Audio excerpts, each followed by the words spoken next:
starting this video because I want to speak about the high road to forgiveness. The high road that just a few are willing to go. Just a few are willing to just mention in their life. Forgiving someone else who has done wrong to us is the most important thing, and yet is the hardest thing a human being can literally just do. Forgive someone else who has done wrong to you. Yet, we see that our Savior, Jesus Christ, if you're a Christian, did that at the cross.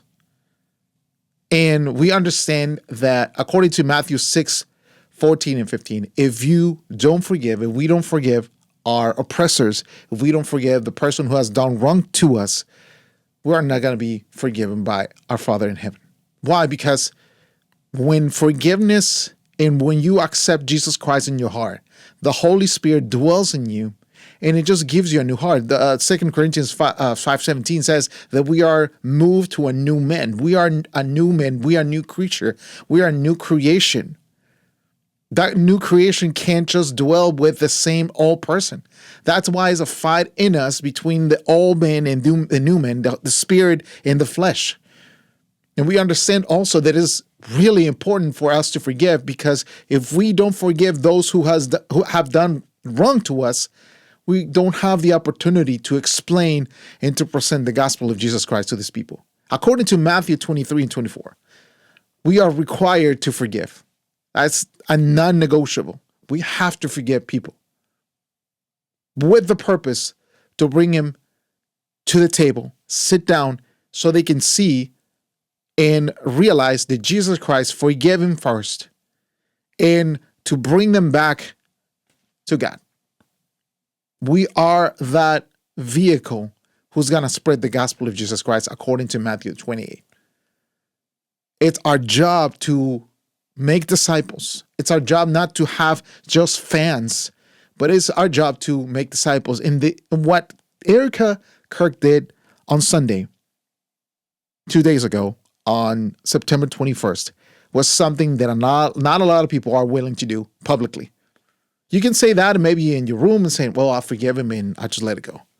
But when you are sitting down with a person who hurt you, when you sit down with that person, you are willing to forgive that person who hurt you, who did wrong to you, who mistreat you, who abused technically of your body, probably.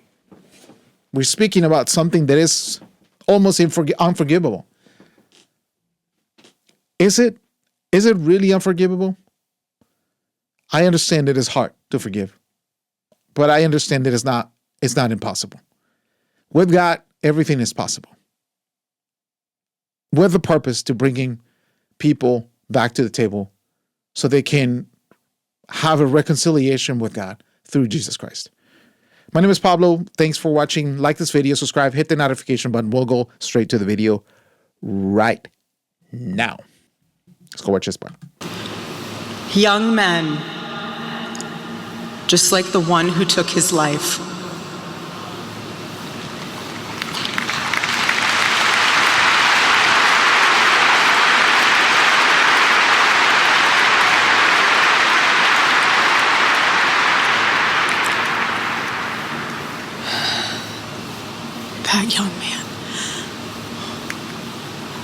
That young man, on the cross, our Savior said,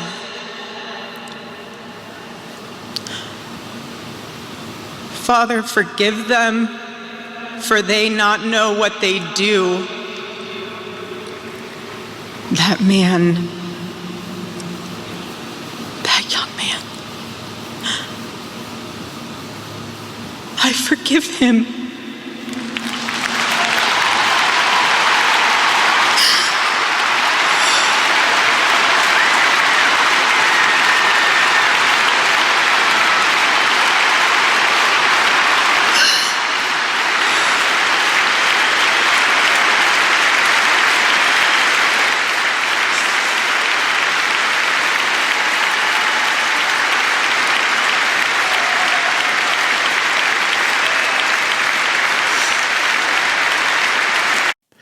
You know what?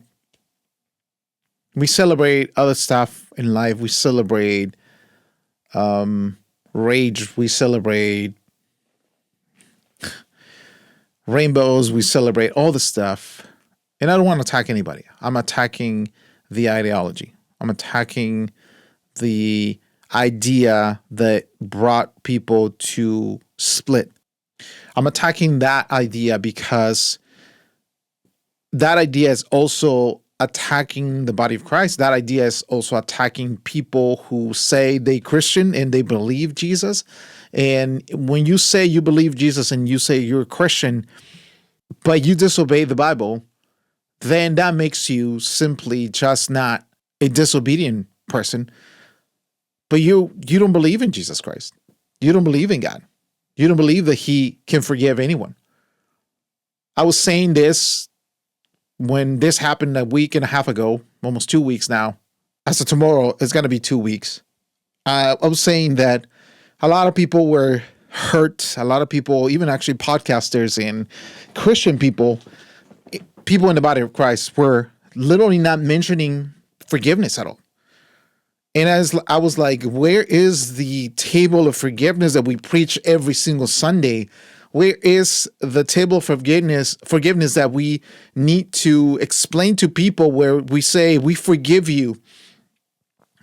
We acknowledge that you hurt us, but at the same time, we acknowledge that forgiveness is it's the core of the gospel.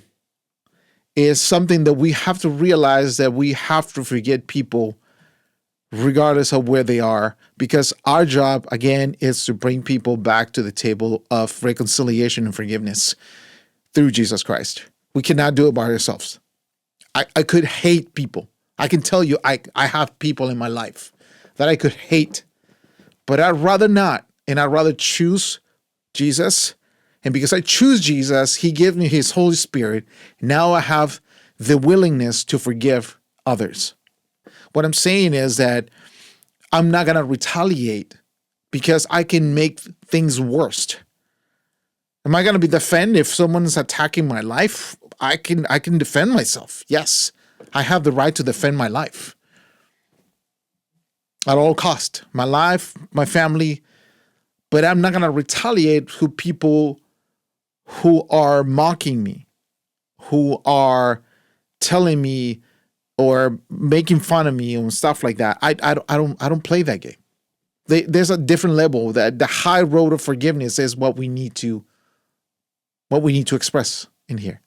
So when I hear people mocking Erika Kirk, when I hear this people, I just pray for you guys, but also I just want I want to let you know that you can be a part of this. Not part of a political party, not part of Turning Point, I'm not talking about this. Our alliance is to God. Yes, we are here. We are people. And even the Bible says that we have to live a quiet life. Even the Bible says that we have to seek the prosperity of the city where we live in, that we are. Obey our authorities and comply with authorities, even though if they're going to do something wrong to us, let's comply and let's be peaceful, but not be someone who is disrupting the peace to others, creating chaos to others, creating chaos so business cannot open because we been attacked, our community has been attacked. No, that's not what Christianity is all about. What Christianity is about is let's sit down and let's seek reconciliation. Unity is the most important thing because that's exactly what the enemy and the devil is trying to focus on dividing, on splitting, on breaking things. But I can tell you this is a great time for a lot of people to know the gospel of Jesus Christ. It's not to know a political party or how a political party is better than the other one. No, this is the time to let Jesus and the gospel known to people. And this was a very precious point in America and also around the world and around the globe, how people receive the gospel. Because our main, as a Christian, the main point of our existence, technically, and being here on this earth is for us to let God know and to spread the gospel of Jesus Christ. So for that, I express I express gladness for Erika for taking the high road in that sense. And I cannot wait what God is going to do in this country for that.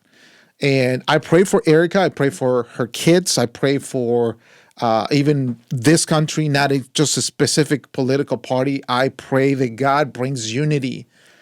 We cannot let unforgiveness, hatred take over this country. But at the end of the day, we have a choice. We have a choice. And I know sometimes people are more interested in not forgiving people because there's no benefit in forgiving others, according to people. Let me just tell you this. There's a benefit. For those who are peacemakers, we're going to have a reward in heaven. We don't accept correction. We don't want to do and we don't want to have the action of forgiveness because it haven't been revealed to us. And we keep denying the cross. That's exactly why we deny the cross of Jesus Christ. That's why we don't have this action of forgiveness in our hearts. And we will never experience it if you never open up to the gospel of Jesus Christ. We see the mercy of God being displayed on this day because he's allowing us to see the gospel being spread out throughout all the nation. And this is a historic day, not just because of Charlie Kirk, but God is using this moment for the gospel of Jesus Christ to be spread out throughout the whole globe. And the biblical perspective of forgiveness is this, is that when people call bad good and good evil, there's something deeper than just a political party. There's a spiritual warfare going on.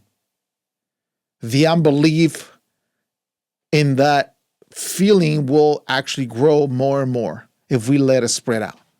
We need to recognize that unaliving someone, it's not okay. It doesn't matter your perspective on life. It doesn't matter your perspective on political parties, whatever.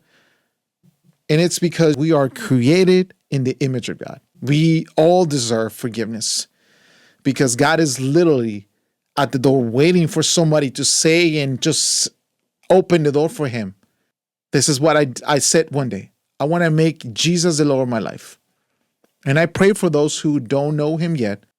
I pray that you stop rejecting the gospel. Again, I'm not going with a political party. I'm not going with you have to go to the right, you have to go to the left, you have to go in the middle. My alliance is to Jesus Christ. My alliance is to the truth of God. My alliance is to the truth and the objective truth of the Bible and the scriptures. And the only thing I can say is perpetual forgiveness has to be practiced on earth. It hurts. I'm not going to say that it doesn't hurt. It is super difficult. It is a very difficult thing when somebody's mocking you for how you look, how you say things, for how you think, or for how you express your feelings. But remember, Jesus Christ was rejected. Jesus Christ forgave us. Jesus Christ opened up his arms and the cross and say, you are welcome, even though you don't deserve this. But I'm making a way for you so you can be right with God. Matthew 6:14 and 15 says, if you forgive those who sin against you, your heavenly Father will forgive you. And verse 15 says, but if you refuse to forgive others, your Father will not forgive your sins. So you got to say, well, this is contradicting to the core of the gospel, which is if you confess with your mouth that Jesus is Lord and believe in your heart that God raised him from the dead, you will be saved. And the key point in Romans is that salvation is for everyone who choose to be forgiven, who choose Jesus Christ as to make him Lord, the Lord of their life. Because the concept of being forgiven is that by grace we receive and by grace we give. Meaning that mercy is not getting what we deserve. And grace is getting what we don't deserve. So I just want to live with this, and I just want to let you know that this is the day This is a precious day for America. This is a precious day for the world.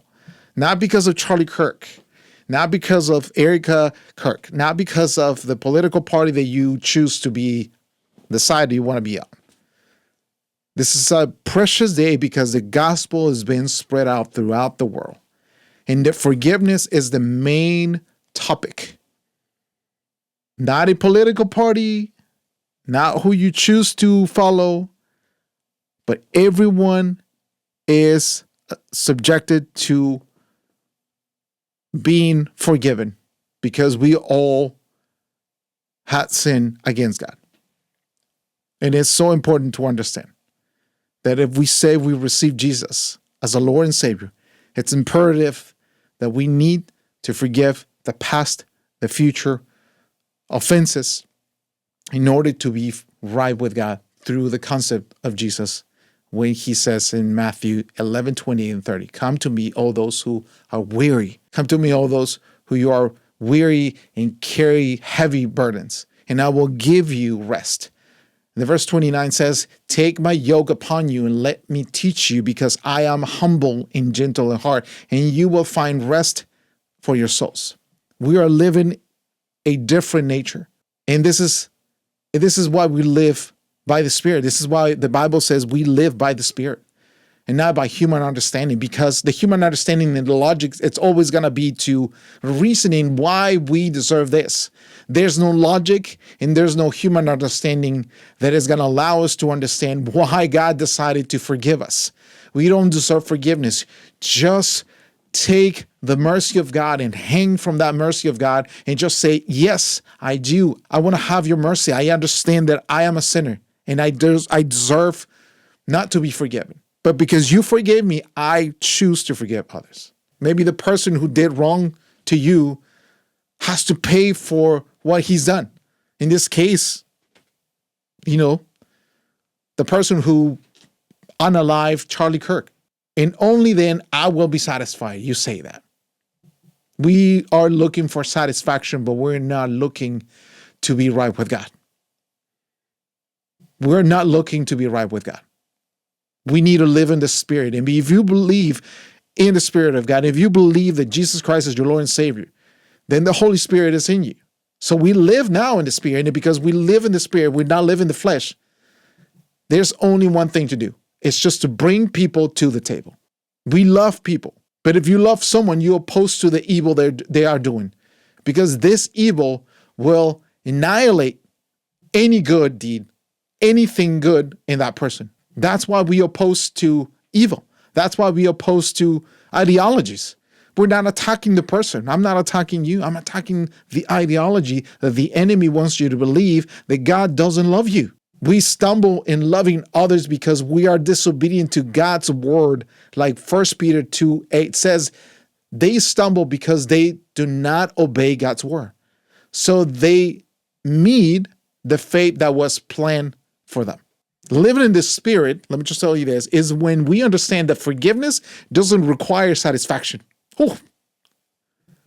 When we live in the Spirit, we understand that forgiveness doesn't require satisfaction, but it's an act of confession, giving mercy to someone who doesn't deserve it. We cannot carry that heavy burden. In the pain, we cannot pacify that pain by satisfaction, but by the peace of God itself. Only Jesus can carry that burden. And I just finished with this because it's important. Today is a day, and this is an important day, where we understand the forgiveness has been given to us. And we need to take that forgiveness and just say yes to what Jesus did on the cross. If you like this video, subscribe, hit the notification button, hit the like button. I'll see you in church.